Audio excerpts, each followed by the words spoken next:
दोस्तों मैं आशा करता हूँ आप सभी लोग अच्छे होंगे। जैसे कि आप लोगों को बता दूँ कि आप लोग को इस वीडियो के माध्यम से अगर आप लोग एएलपी और टेक्नीशियन की तैयारी कर रहे हैं यानी लोको पायलट बनने का अगर आपका सपना है, तो सबसे पहले हम लोग को किन-किन बातों पे ध्यान देना होगा, आप लोग को इस वीडियो के माध्यम से मैं जो पूरी जानकारी है उसे आप लोग के सामने रखने जा रहा हूँ। क्योंकि 2018 की जो एएलपी और टेक्नीशियन के एग्ज़ाम्स थे उसको मैंने भी दिए थे और जो मेरे एक्सपीरियंस रहे थे इसके मतलब लोको पायलट और टेक्नीशियन से जुड़े हुए उसकी पूरी एक्सपीरियंस जो मैंने यूज़ किए थे और कैसे मैंने तैयारी करे थे, किन-किन चीज़ों को मतलब किस तरीक़ा से मैंने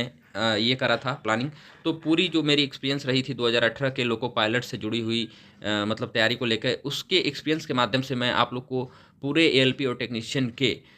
प्रोसेस के दौरान आप लोग को गाइड करने का कोशिश करूँगा और सभी डाउट्स और कमेंट्स आप लोग के मैं लेकर के वीडियो के माध्यम से आप लोग के सभी क्वेश्चंस का जवाब देने का प्रयास करता रहूँगा। सबसे पहले आप लोग को बता दूँ कि जो भी हमारे भाई और बहन 2023 में आने वाले एएलपी और टेक्नीशियन की तैयारी में लगे हुए हैं, उनके लिए ये वीडियो बहुत ही महत्वपूर्ण साबित होने वाली है। मैं पूरा एक्सपीरियंस आप लोग को इस चैनल के माध्यम से हमेशा साझा करता रहूँगा। सबसे पहले आप लोग को बता दूँ कि एएलपी और टेक्नीशियन की वैकेंसी जैसे कि आप लोगों को पता है कि 2018 में 60,000 से प्लस आई हुई थी, जो शुरू में 26,000 के अप्रॉक्स थी, लेकिन बाद में उसे बढ़ा करके 60,000 के आसपास कर दिया गया था, जिसमें से एएलपी और टेक्नीशियन के दोनों वैकेंसी ऐड थे। और इस बार भी एएलपी और टेक्नीशियन की जो वैकेंसी है वो बहुत जल्द आने वाली है, यानी कि इस बार जो एनटीपीसी और लेवल 1 यानी ग्रुप डी का जो प्रोसेस चल रहा है, जो जिसको अब लेवल सी में कर दिया गया है, ये पूरे प्रोसेस कंप्लीट होने के बाद जल्द ही एएलपी और टेक्नीशियन यानी लोको पायलट और टेक्नीशियन का एक नया नोटिफिकेशन आप लोग को मिलेगा। तो इससे पहले अगर आप तैयारी में लगे हैं तो इस वीडियो को अंत तक देखें ताकि पूरी जानकारी आपको मिल सके। सबसे पहले आप लोग को बता दूं कि जब आप एएलपी टेक्नीशियन के लिए तैयारी ले रहे हैं तो सबसे पहले आपको किन-किन बातों पे ध्यान देनी चाहिए। दोस्तों आप लोग यहाँ देख पा रहे हैं कि जब 2018 में लोको पायलट और टेक्नीशियन की वैकेंसी आई थी, तो उसका एक पब्लिकेशन डेट दिया हुआ था और क्लोजिंग डेट दिया हुआ था, जिसके बीच में आप लोग को फॉर्म भर लेना होता है। आप तैयारी कर रहे होंगे तो इन चीज़ों को आप अच्छी तरह से जान रहे होंगे। सबसे पहले यहाँ पे आप देख पा रहे हैं कि जो वैकेंसी ये एएलपी और टेक्नीशियन की आती है, ये लेवल 2 के अंदर आती है, जिसका सैलरी जो बनता है यानी जो ग्रेड पे होता है उसके अंदर जो सैलरी बनता है वो बेसिक सैलरी बनती है 19,900 रुपये यानी 19,900, जिसके साथ ऐड होते हैं अदर अलाउंसेस जो बनते हैं। इसके बाद इसमें जो एज लिमिट होता है यानी एएलपी टेक्नीशियन का अगर एज लिमिट का हम लोग बात करें तो इसमें पे स्केल बता दिया आप लोग को। एज जो होता है वो होता है 18 से 28 ईयर्स के बीच, यानी कि जब एएलपी और टेक्नीशियन के लिए आप प्रिपेयर्ड हो रहे हैं तो आपकी उम्र 18 साल से 28 साल के बीच होनी चाहिए। लेकिन दोस्तों इस बार आशा है कि कोरोना के कारण 2 साल एज रिलैक्सेशन दिया जा सकता है, क्योंकि बहुत सारे सेंट्रल गवर्नमेंट जॉब में 2 साल का रिलैक्सेशन दिया गया और इस बार भी डिमांड किया जाएगा कि यहाँ पे एज रिलैक्सेशन जो है एएलपी टेक्नीशियन के लिए वो 18 से 30 ईयर्स कर दिया जाए। उसके बाद से यहाँ पे आप लोग देख रहे हैं कि स्टेज ऑफ एग्जामिनेशन, यानी कि जब आप एएलपी और टेक्नीशियन की तैयारी कर रहे हैं तो आपको पता होना चाहिए कि यहाँ पे जो एएलपी और टेक्नीशियन के लिए एग्ज़ाम होते हैं वो कितने स्टेजेस में होते हैं। तो सबसे पहले आपको पहला स्टेज का एग्ज़ाम देना होता है, उसके बाद से सेकंड स्टेज का एग्ज़ाम देना पड़ता है, जिसमें पहले फेज में जो एग्जामिनेशन होता है उसमें क्वालिफाइंग इन नेचर होता है। क्वालिफाइंग इन नेचर कहने का मतलब है कि आपको सिर्फ क्वालिफाई नहीं, एक अच्छे नंबर से क्वालिफाई करना है, ताकि जो सेकंड सीबीटी के लिए 8 टाइम्स कैंडिडेट्स को लिया जाता है उसमें आपका सिलेक्शन हो सके। उसके बाद से सेकंड सीबीटी में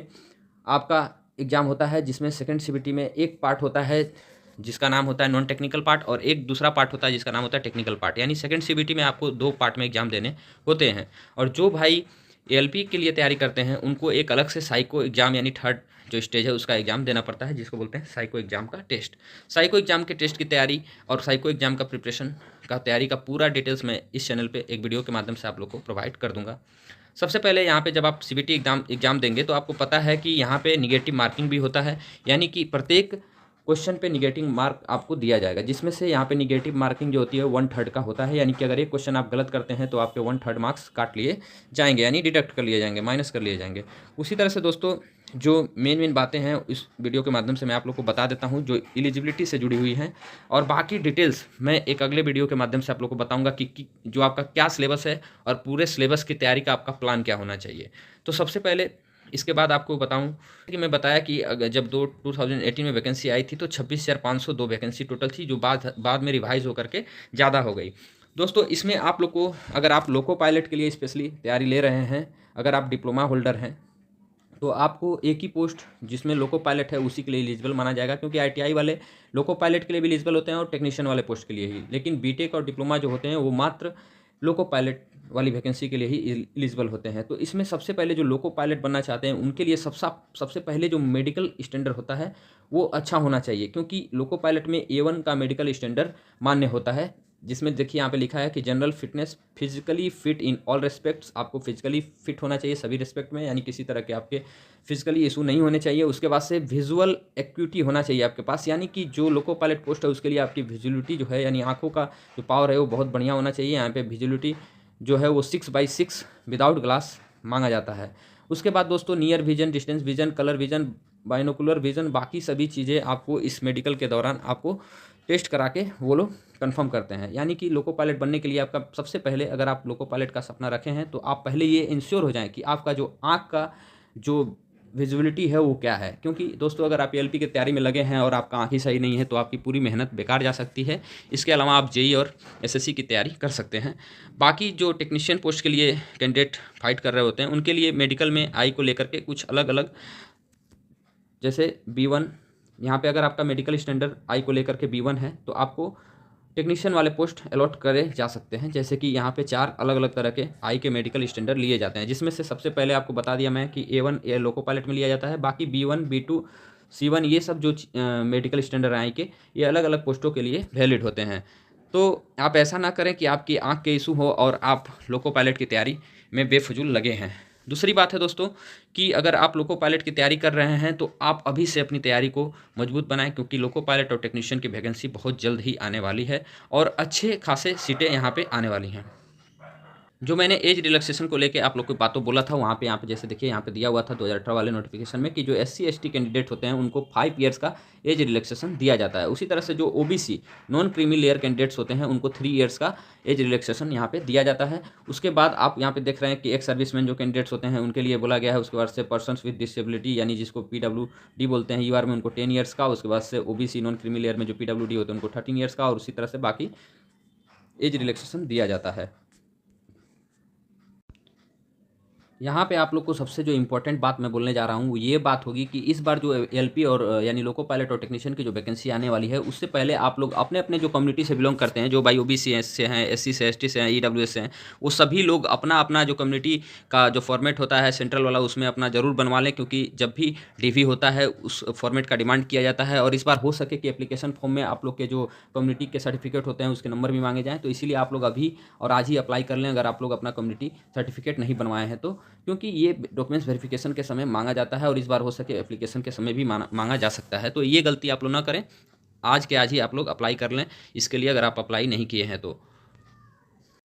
बाकी दोस्तों इसका सिलेबस क्या होता है, इसका मतलब प्लानिंग कैसे होनी चाहिए तैयारी करने के, इसमें अलग अलग जो टेक्निकल पार्ट हैं, कौन कौन से मतलब ITI में जो ब्रांच है जिसको एलिजिबल माना जाता है लोको पायलट टेक्नीशियन के लिए, तो मैक्सिमम जो ITI के जो ट्रेड होते हैं वो ALP और टेक्नीशियन के लिए वैलिड होते हैं। जिसमें से जो ALP के लिए तैयारी कर रहे होते हैं उसका थोड़ा जो मेन रीज़न होता है कि ALP में जो डिप्लोमा किए होते हैं और जो BTech किए होते हैं वो सिर्फ ALP ही अप्लाई कर सकते हैं, और जो कुछ HS वाले जो सीट होते हैं उसके लिए ना, तो बाकी जो टेक्नीशियन के पोस्ट आते हैं उसमें अभी तक सिर्फ ITI को ही